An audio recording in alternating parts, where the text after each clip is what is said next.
I'm your host, Dean Kataboski, and we are about to talk to some really interesting people. Get ready.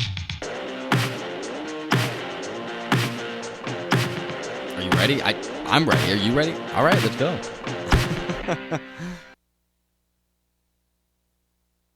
Appreciate it. Thank you. So what's your official title? Associate Director, First Year Experience, First right? Year Experience, yeah. Mm-hmm. Okay. Yeah. What does that entail? Give me the quick rundown. Working in the Ronner House on College Road.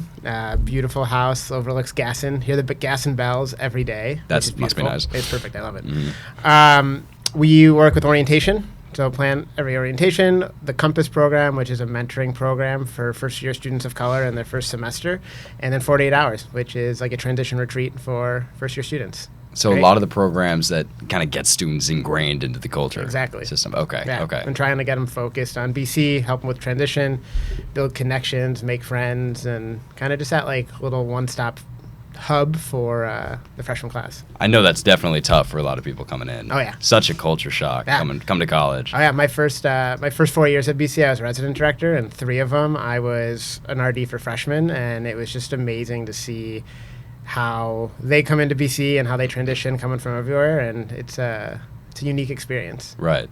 It's funny seeing how some of the students change so much from the first week. I did the Discover Boston program. Nice. So my roommate from last year and I were like partners, and we let the group in, whatever. We went to the Commons, which is awesome. Yeah. And so we met like 20 kids, whatever it was, 20 freshmen, and they were like all quiet.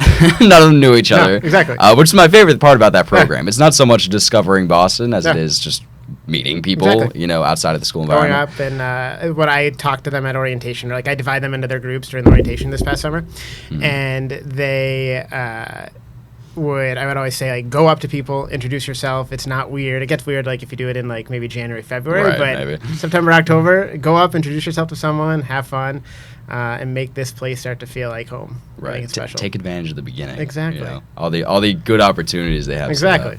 So, but orientation. That all starts with orientation. It all starts with orientation. I don't know about you, Will, but, like, I have my orientation friends that I'm still friends with, but they're known as my orientation friends. Really? And then there's, like, everybody else. And obviously, you know, mix and mingle, whatever it is. But, like, I met these people first. Do you still remember, like, the name of your OL, the people in your group? Oh, yeah. Actually, my OL was my sister's best friend from home. Really? But she moved in, like, 7th grade or whatever. So they moved to Miami. Yeah. And I happened, I'm sure there was some pulling strings there, but I happened to end up in her group. So I already knew my orientation leader for years. All right, there you go. That's awesome. It worked out. Small world. Worked out very well. Exactly. But yeah, knew my orientation leader, saw her all the time. And that was great. That was great too, having an upperclassman right off the bat. Yeah. It's real nice. Yeah, it really helps. But how does that program, like, what's the setup? How do you get the orientation leaders? Do they come to you? Do you come to them? No, we hire. We're application for next year orientation is opening next week, so November 14th, and bringing folks from orientation's hired kind of by school. And so we want a diverse group of folks that come from all 4 of the undergraduate schools and involvement areas. But we go through a process of interviewing them, seeing who's interested. We have a videographer, we have coordinators, and kind of bring together a team of 40 folks that come from all over BC. This year's group was awesome. I started in first year experience in May, and so I was transitioning in just as they were sort of transitioning in. So we experienced orientation kind of together for the first time, and it was pretty sweet. They're a very welcoming bunch. It was That's a good awesome. Group. Yeah. Yeah. Kudos to the videographer. He was great. Everything. Oh, he was awesome. Yeah. He would stay up way into the late nights on Monday nights getting videos ready for orientation for like the Tuesday when people were done with orientation, and it was kind of like a good way to show the memory, show the parents who weren't with the kids, the students, kind of what they were doing over the last couple of days. But it was cool to see the community coming together too. Definitely. Yeah. And I would say having a good orientation leader kind of makes or breaks the whole experience. It definitely does. I was, like I said, with Ainsley Kohler. I don't know if you remember her. I don't. But she was mine last year. And then we did a partner up group with Lubin's group, which was awesome. I mean, it's Lubin's, whatever. But that definitely made the experience so much better. Plus, he was like forcing us to introduce ourselves. Exactly. I mean, he definitely understands the tentativeness. It was the presidential presence. It had to be. Exactly. He had to make sure it was intact. So it was good. No, that was great. So having him there was definitely great. Yeah. But overall, orientation is a great experience. So how do you decide like what activities to like shuttle different kids to? How to get them really ingrained best? It's been a lot of the orientation program. So it took a 2-year, maybe 3-year hiatus over COVID. I think it was 2 years of summer orientation. And I think that allowed the folks who were planning it at the time to relook at, see what changes may have needed to be made. But it's a pretty set schedule of Sunday is kind of with your families. And then as you get into Monday, Tuesday, you go through class registration, trying to figure out, all right, what makes a BC experience unique and what is important for people to get in the summer. So you want them to know a little bit about the service that we have here. You want them to know a little bit about how to make like good decisions, how to make friends, how to get involved.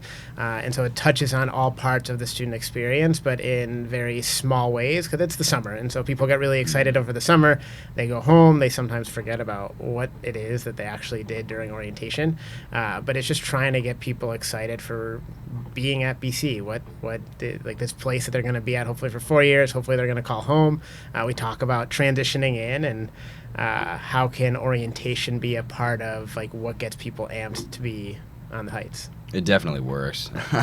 I mean, coming out of high school, obviously, it's everyone's scared to kind of go to college, but I did the very first orientation group, and right off the bat, so you're an eager one. I was eager. I was ready to go. I was like, "Get me out of here!" Like, fuck, I'm out of here. This year, the first group was like the shy group. The second group was on a different level. Got it. It was interesting how that worked out. Normally, it's the first group. You get the most eager ones. The first couple groups. They're ready to go. Oh, exactly. Do they have different identities? The different groups? I think that sometimes they do. Near the end, they're a little bit more shy, a little bit more reserved. The beginning ones tend to be a little bit more eager. Tend to have just a certain amount of certain level of excitement, and there's something in the air that they kind of bring with them, especially in June. Like some of them, they haven't even graduated high school and they're going to their college orientation, and so get excited. Exactly. But it works, really works. I was excited the whole rest of the summer. Yeah. To see the orientation friends when I get back. But yeah, that's a great program. That is definitely a great program. How do you decide because I know we went through a bunch of modules while we were there. How do you decide what's the most important things to highlight in those 3 days that we're there? It's one of those things that so I wasn't involved as much with like the planning of the orientation part. We're looking at how can we change orientation to make it unique, make it different. What sort of things is orientation missing? But it's a lot of it. The main part of when people come to orientation, register for classes, which is a real stressful time. I'm getting text messages. I'm teaching a class in the fall, and I'm teaching a cross currents class. It's 1 credit pass fail class, and I've been getting texts about, hey, if your class fills up, can you get me in your class, and you do this or that? And I think registration is like the big thing that everyone gets stressed out about, even with orientation. So you build everything around planning for classes and then registering for classes, while also having some fun along the way. And so there's scenes which the orientation leaders act out on Monday afternoon and Monday night, where they take like social situations, academic situations, and try to find different ways of connecting with the crowd. And we had some pretty good actors in the OL ranks this year. Yeah, exactly. But it's trying to see, like, even for you, like, what about BC do you want someone coming in to know? And it's trying to then see, all right, how can we make that into an interesting program for 300 people all to listen to at once? And so a lot of it's like being talked at, but also trying to find ways to do small groups and get them excited. Yeah. I guess highlighting that even upperclassmen go through some of that stress too. Oh, exactly. It makes you feel a lot better about it, for Yeah. sure. I do remember that was chaotic. I also got really lucky there when I had like one of the first couple of pick time groups there. It's been downhill since. Yeah. Pick times have been terrible since then. Just absolutely atrocious. None of your classes. Nothing I won. I never got them. No, I went to a meeting today with my advisor about that, and she was like, "Good luck." But yeah, that is definitely the highlight. I'll say that. So actually, I want to ask about 48 hours too. We talked about this a second ago. Just had a retreat last weekend. Last weekend. It starts early. It was awesome, right? Yeah. We did one in November this year, one in December, and 2 in February. Okay. What's the goal of 48 hours? In a sentence, what would you say? What's the goal of 48 hours? Get people connected and allow them to talk about their transition while building a community at BC. Okay. We have great lead teams. We have I'm doing the February one. We have a pretty stacked team at the end of February. Stacked. Absolutely stacked. But it's really cool to see in a retreat sense how they talk about transition, how they hear from junior and seniors talking about, all right, what was a challenge that they had their year? Who are conversation partners that they had along the way? It was just a really good time to get off campus on Cape Cod. Most of them are right on the water. This one was at a water park because the place on the water had a wedding or something this past weekend. But the other 3 are right in Falmouth, right on the beach. It's beautiful. It's pretty sweet. That's a cool program. Yeah. And that's, like you said, mostly about like reflecting on your beginning of the college experience. Yeah, and your transition, and a lot of times it's folks who maybe haven't found that place at BC, haven't found that connection, and 48 hours can be that turning point for them. You hear so much about, at least from sophomores, juniors, seniors, how 48 hours was that really memorable moment that they knew that BC was the right place for them. And so something we're trying to do is how can we make sure that as many freshmen can go on 48 hours as possible? Because right now I think like 500, 550 can go, and how can we up that number to see if we can get a couple more hundred folks being able to go through the experience next year. Right. Okay. That's really interesting. Yeah. It's a good retreat. It's fun. Yeah. What kind of like sessions go on during that retreat? Is it upperclassmen talking? Upperclassmen talking. There's 12 leaders on each retreat. 6 individual talks from like, all right, when you came into college, what are your expectations versus what was the reality? Who is a companion on your journey, like conversation partner, faculty, staff, mentor that you talk to, upperclassmen even. There's 2 panels talking about snapshot moments, like what's a moment in your first year that you remember as if it were a picture, and it's like a photograph, like a memory in your like a photograph in your memory. A lot of small groups, so there's like 5 or 6 small groups throughout the weekend where the leaders and 12 people in the small group will just talk about the talks and a variety of topics. There's free time, so either the water park or going to the ocean, and then just a lot of good meals, so good hotels, getting off campus, getting some good eats. And so it's kind of set up in a way of you have talk, small group with a couple other larger things in there. Got it. Yeah.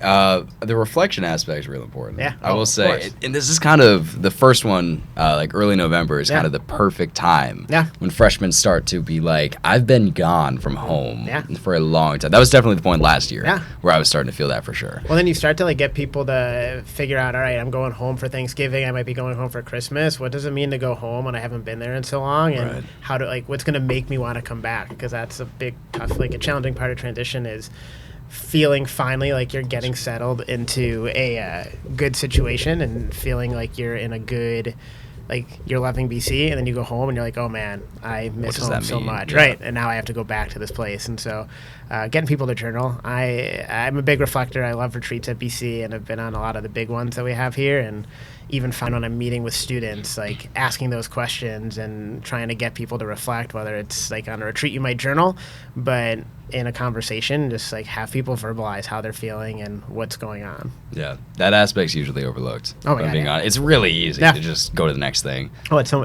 which is kind of the zone I'm in right now. I'm just kind of going to the next thing. If I'm being perfectly honest, like we have practice right after this for VIP. And then, stuff tonight's pretty busy. Right. So, but it can be really easy. Just get caught up in it. Exactly. So even just a weekend, I can imagine that could be really helpful. Yeah. How to get people doing that on like in their own daily lives? Is kind of the key. It's trying to find like groups of people. I feel like it's who you surround yourself by, who your friends are, and encouraging people to get out of their shells a little bit, be authentic, be genuine, and it's like. I ran a half marathon this weekend with I ran the Cambridge half with like there's a group chat of like 16 people that we had together, and we got a big picture at the end and running with people. But it was all groups of friends who just supported each other and cheered everyone on. And as people finish, they just station themselves at the finish line to then cheer on their friends who are going by. And it's like find yourself a group of friends that just want the best for you and push you like at your limits, especially when you're running like 13 miles around the streets of Cambridge. It's just something special.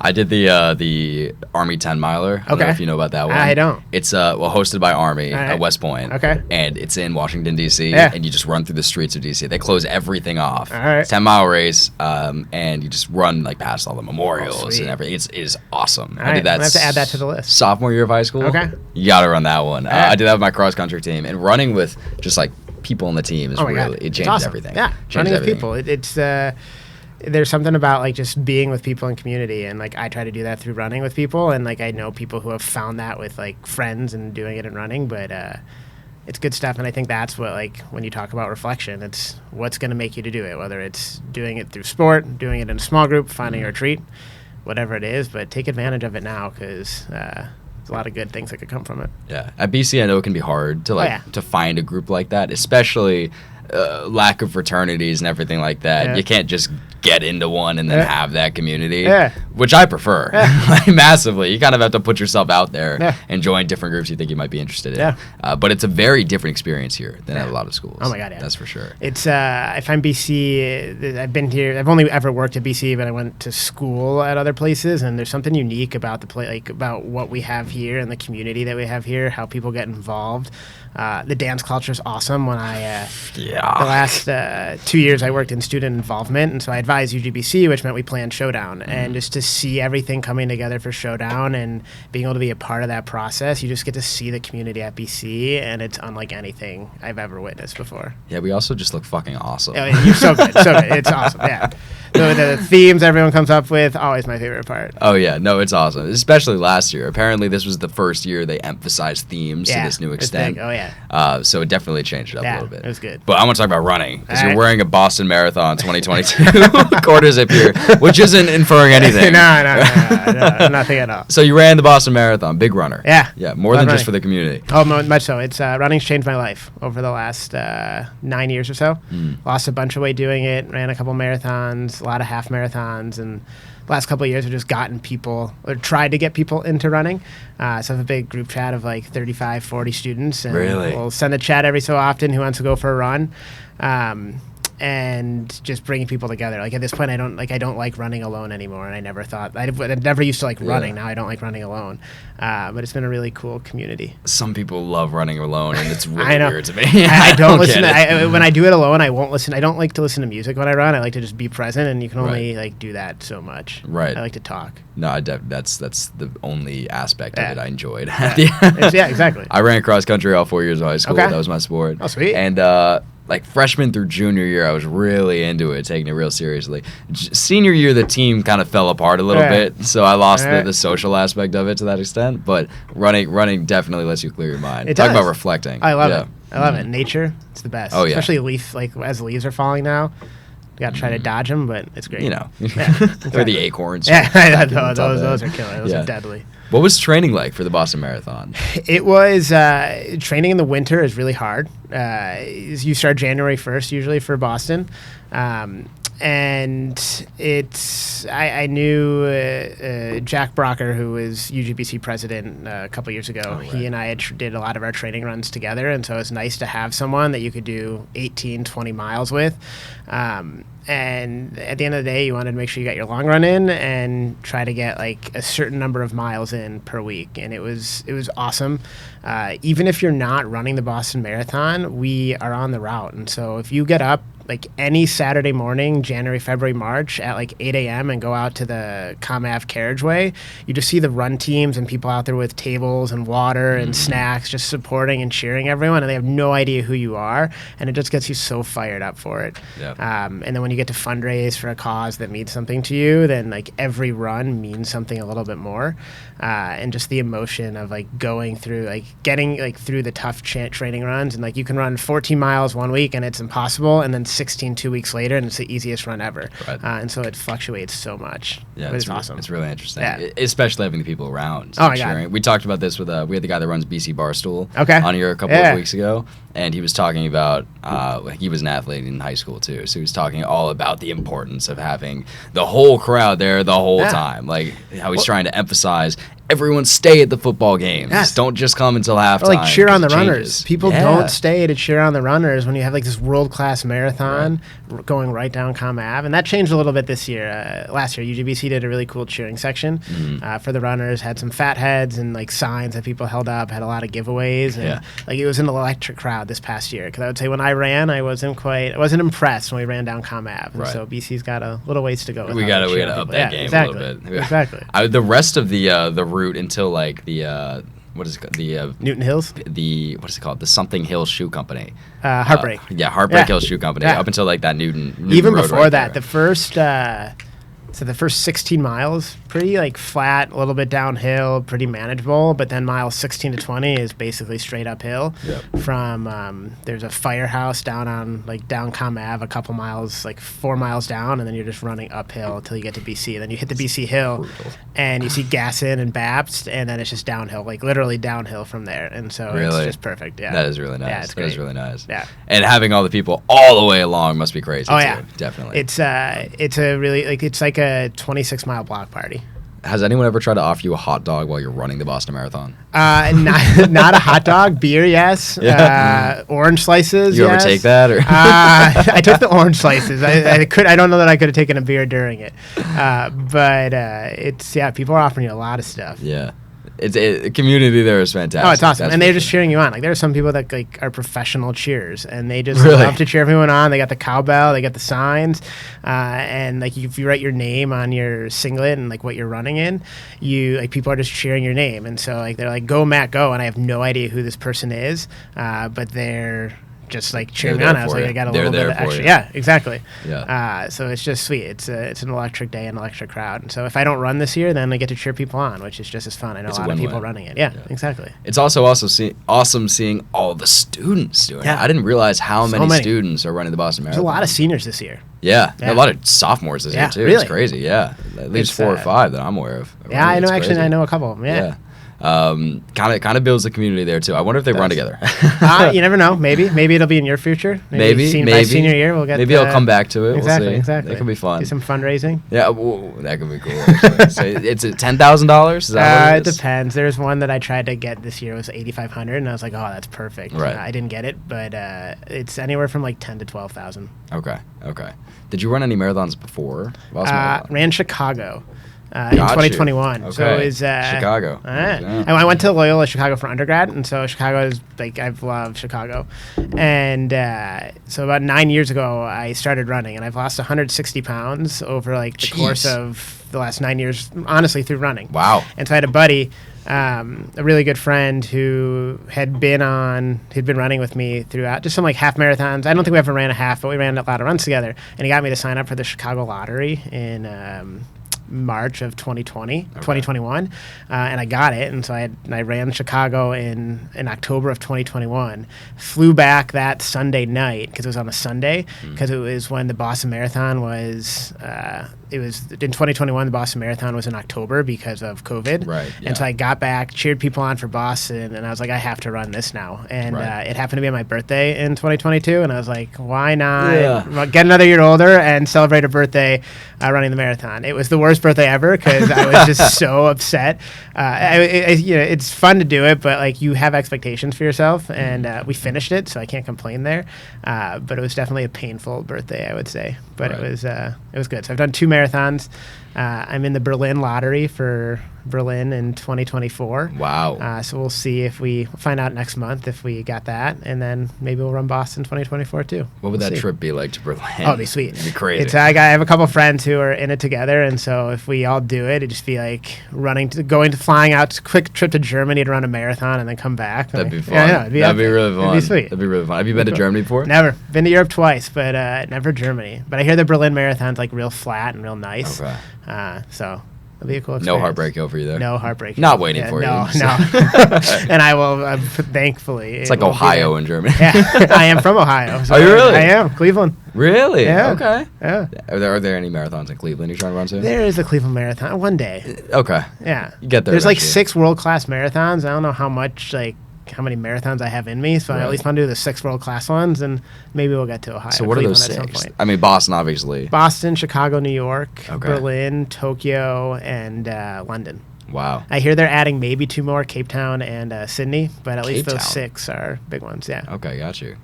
That would be a cool trip. Yeah. Cape Town would be exactly. crazy. Going to Cape Town. These are all just excuses for you to take a flight somewhere. Exactly. I'm well aware of what you're actually doing right now. Take a couple days, go do a race, explore a new city, and see what else hop on back. Yeah, exactly. Anyway, so speaking of, you said you ran with the UGBC president. Yeah. So you were advisor to UGBC. You said EMS. Yeah, BCMS for the last 2 years. Okay. And then VIP, awesome. obviously. VIP this year. Yeah, exactly. Obviously. Yeah. Exactly. It's my first year with VIP now because they need an advisor now because they're their own organization. We're brand new. You know, I'm actually a treasurer. I did hear that. I did hear that. I've been working there. How are we doing on the money? Not good. No, we're broke. Way to go. We'll be fine. We'll be fine.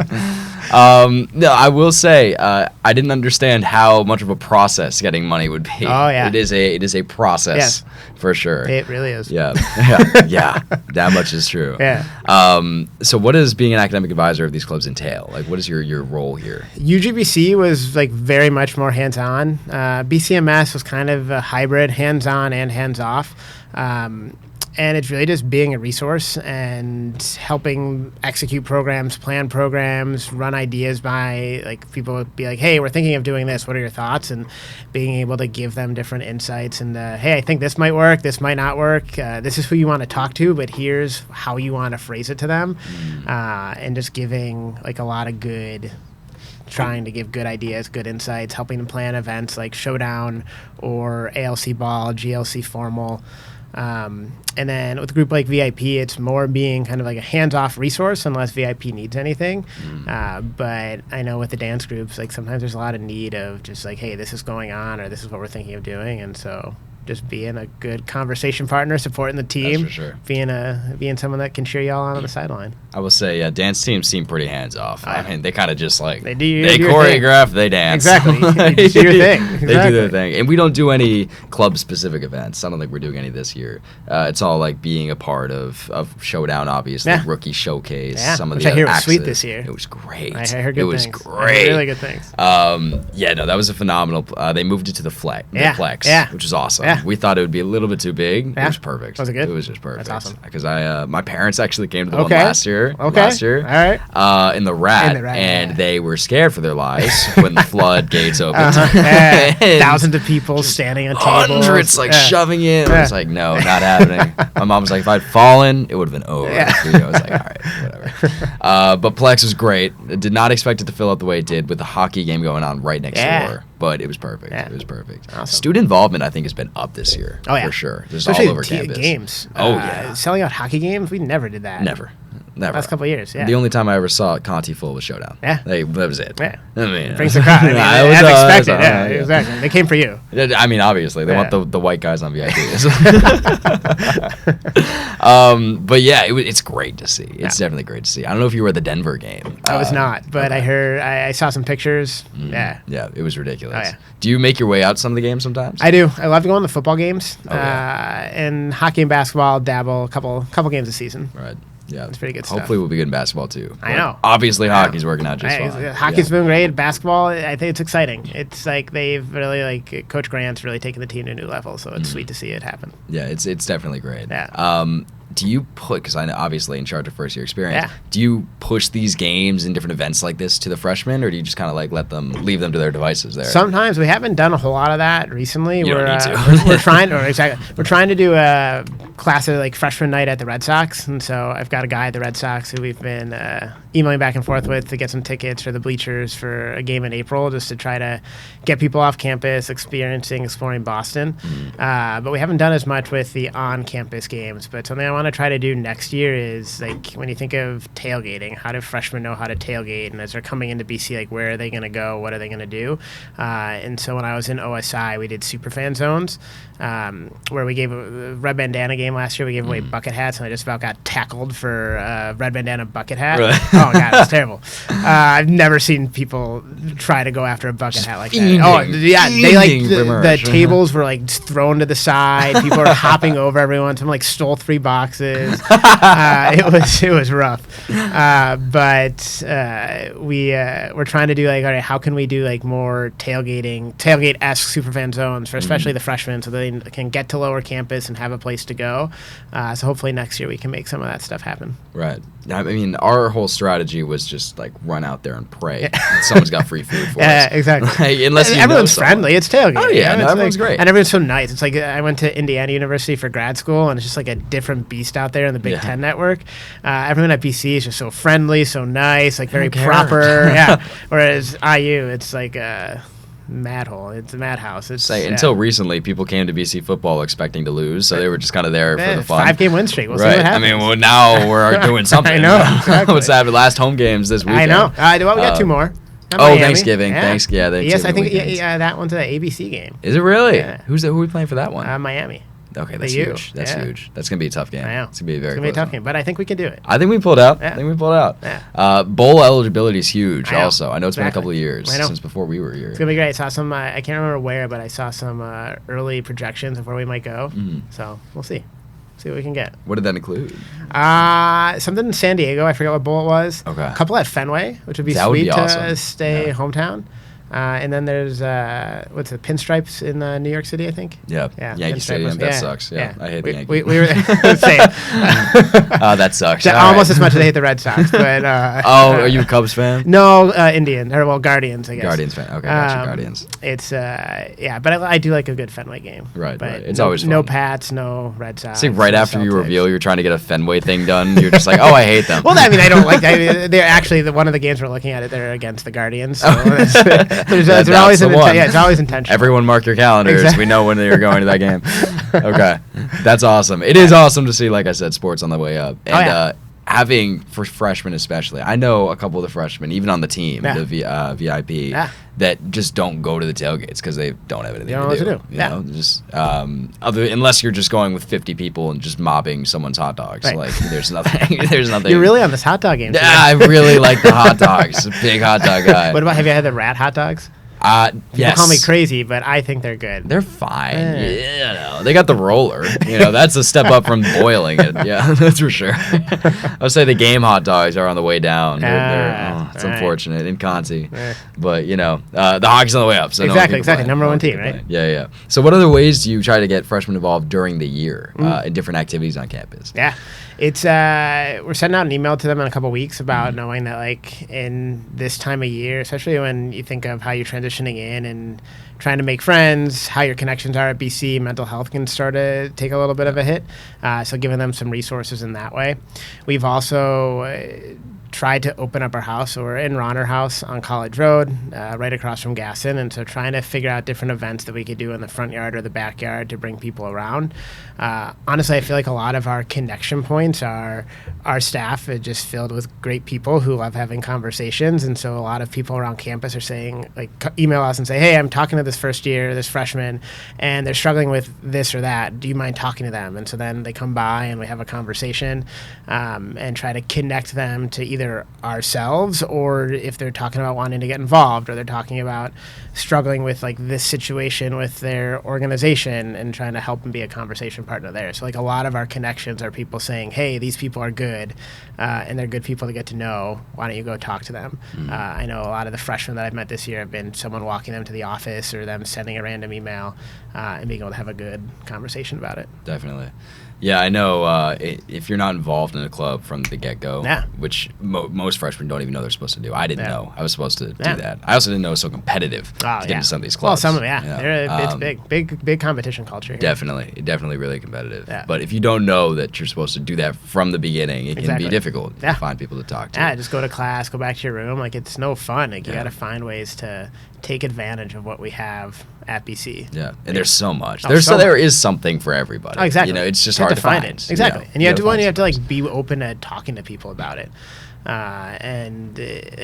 When over COVID, I was in Res Life at the time and was in charge of, like, quarantine isolation housing. And so a lot of the people that we saw in quarantine isolation were freshmen. And so we had so many conversations of, like, how do you get involved at this place? And now they're seniors, I guess. Yeah. But how do you get involved at this place and make BC make BC home, especially over a pandemic. And so a lot of it was, like, trying to help connect people to, like, what opportunities we have here, whether it's dance culture, sports culture, academics, podcast culture. Exactly. Apparently that's what they're. But that's what makes BC BC. Yeah, a sweet place. Definitely. That's kind of what we're trying to do here too. We've interviewed. You said you watched a couple of them, so I'm sure you've seen this. But we've interviewed a bunch of different club leaders. trying to give people options and trying to push it out with those clubs so people can see that they're there as opportunities. And our next step is trying to reach the freshmen more because at the end of the day, they would benefit most from this for sure. Because obviously, I mean, we're only sophomores, and like we already kind of in our clubs, you know. But freshmen, that's not the case.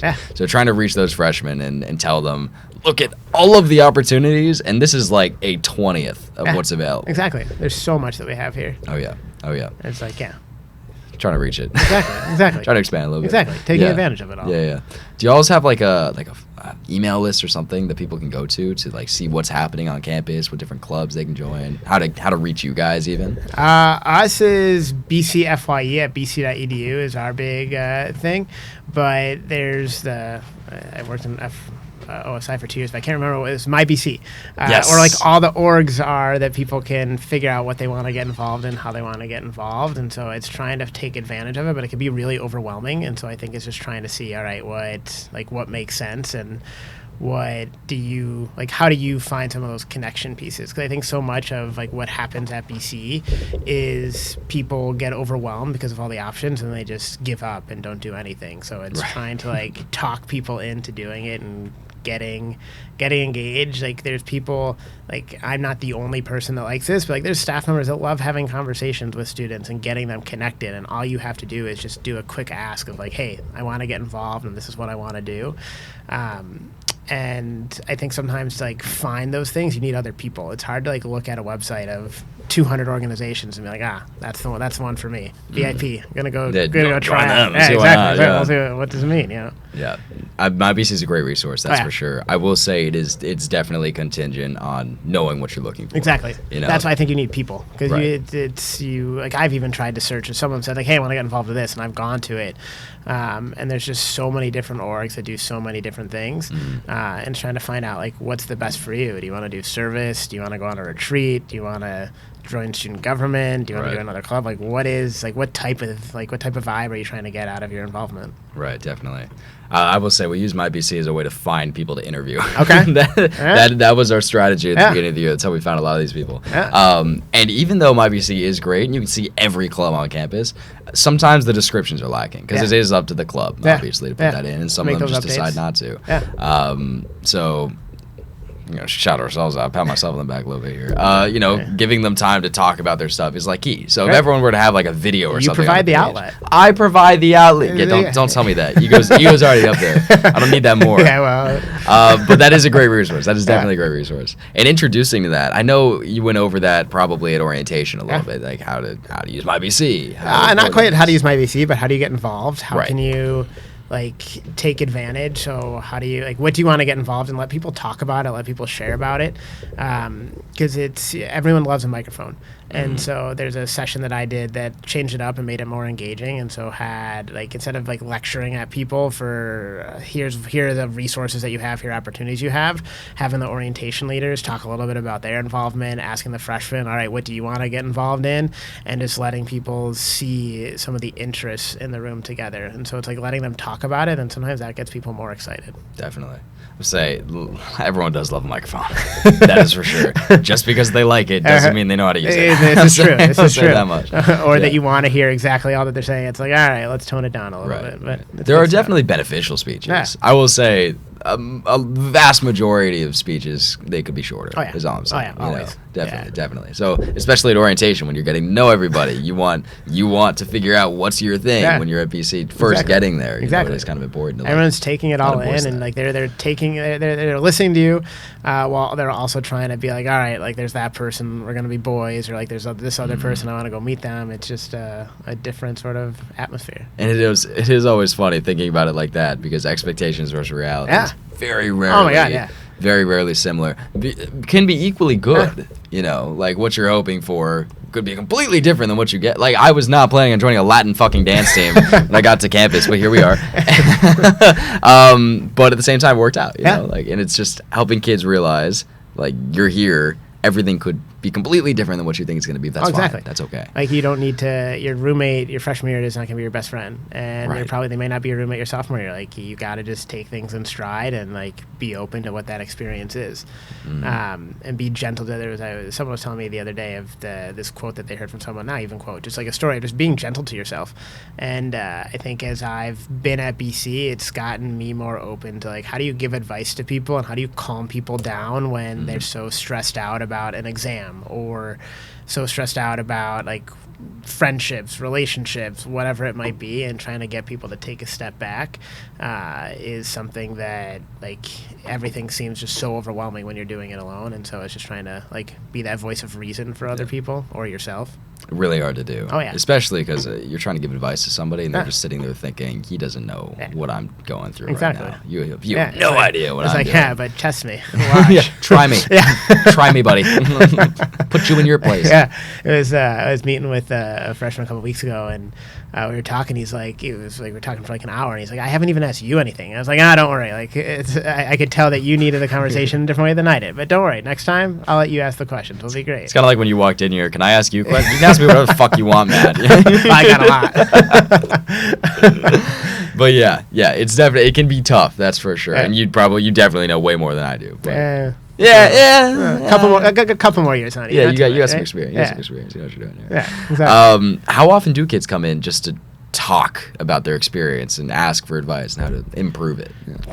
Honestly, more than you would think. I think a lot of my BC connections are people who I get connected, like, I know a friend group, and then they introduce me to other people within their group, and then someone reaches out just for a chat and a walk and a talk. Sometimes it's like, hey, you want to go get lunch? And I know, like, lunch means more than just lunch, just when you're in the line of work of working at a college. Right. And so I would say anywhere from 5 to 10 conversations a week of just, like, whether it's new people or people that I've developed relationships with, just having conversations. And so that tends to be a big thing that we enjoy doing. A big part of the job. Yeah, exactly. I didn't even think about that as a big part of first-year experience, is actually reflecting on people's experiences. Yeah. Well, and, like talking about it. Like, we talked about journaling earlier, and, like, people don't really like to journal. I know I don't like to journal, but if you ask me if you ask me a question, I'll talk for hours and be able to have a conversation about it. And so it's letting people talk it out. That's not quite therapy, but that's an opportunity to just, like, be a friendly face, go on a walk, share a meal. It's great stuff. So there's nothing better than, having a friendly face. Exactly. You don't need a therapist most of the time. You just need a friend. Right. Exactly. Yeah. Exactly. So finding people that get connections, Yeah. Is that something that you push out a lot at orientation, beginning of the year, like, come to us, like, you're safe with us? We try, but I don't know that people believe that they can actually take advantage of it. Like, you think of the people that you've gotten to know at BC, and I'm sure, like, most of, like, those close people are folks that, like, you knew that you could have reached out to someone to have a conversation, whether it's a captain of a dance team or even a professor. And so people tell it to you all the time. So we tell people, but sometimes you have to do more active stuff so that people actually believe that it's normal and that it's okay to do that. And so, like, sometimes for me, like, I ask someone how's your day? Like, someone, whether I know them or not. And if I could tell that, like, they're giving me the BS answer, then I'm going to call them out on and be like, hey, like, what's actually going on? Like, let's have a conversation. And then you start to build and gain some of that trust. So as much as we say it, I think we have to act on it more. But I do hope that people believe, like, if someone tells you, like, reach out, regardless of if they told you directly to reach out, or you just know, like, hey, you look like a trusted resource, let me see what's going on. Because there's so many great people at BC that are just waiting there to help you along that journey. Like, you think of, like, where you were even at the beginning of your freshman year and where you are now, like, you're a different person. It's only been a year and a half. Yeah, that's very true. That's very true. I mean, it can often be tough, to figure out who's, like, being truthful when they say, because obviously everyone's going to say, use me as a resource. Come to me. Like, whenever you need help, anything. but a lot of people are just saying that. You know, so it can definitely be tough, especially when you're, like we said earlier, coming into a brand new environment. You know, you don't know anybody here.